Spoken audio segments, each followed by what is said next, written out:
Trawler দুর্ঘটনায় নিখোঁজ মৎস্যজীবীর দেহ উদ্ধার। মৃত মৎস্যজীবীর নাম পাদুরী দাস।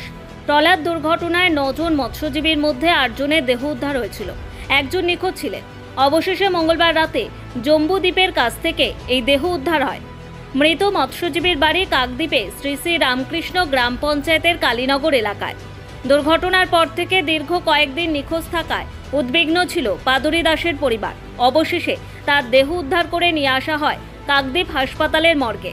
কান্নায় ভেঙে পড়ে শোকাহত মৃত মৎস্যজীবীর পরিবার। কালকে বিকেলবেলা খবর পেলাম যে জম্বুদ্বীপের চড়ার মধ্যে ওনাকে পাওয়া গেছে। তখন ওখানে যারা বোমলা মাছ ধরে তারাই এই খবরটা দিয়েছিল।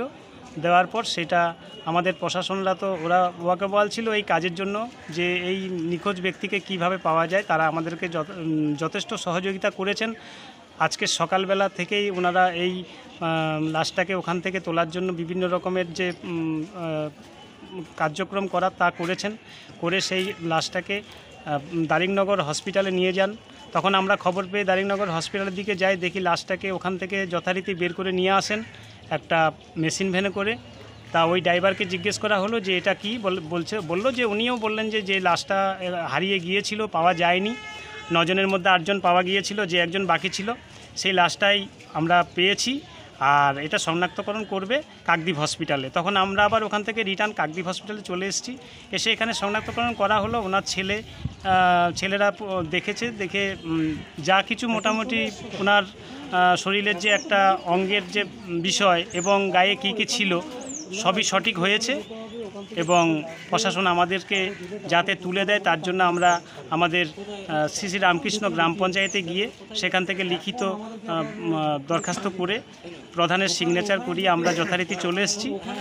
হ্যাঁ, এতদিন প্রশাসন যতটুকু চেষ্টা করেছেন ওনাদের এখনও চেষ্টা চালিয়ে গেছিলেন। তো ওনাদের সহযোগিতায় আমরা মোটামুটি দেহ ফিরে পেয়েছি। তো ওনার পরনে মোটামুটি দেহতে যা কিছু চিহ্ন ছিল সেগুলো আমরা সব মিলিয়ে নিলাম, শনাক্তকরণ করেছি। তো এখন আমরা সব কিছু চিনতে পেরে এখন আমরা আইডেন্টিফাই করছি। আমরা যেন বডিটা তাড়াতাড়ি যেন পোস্টমর্টম করে যেন আমাদের নিজের হাতে পাই, যেন ওনার সব ক্রিয়াকর্মটা যেন তাড়াতাড়ি করতে পারি, এই আর কি। কাকদ্বীপ থেকে লতা পুরকাইতের রিপোর্ট, নিউজ দিগন্ত বার্তা।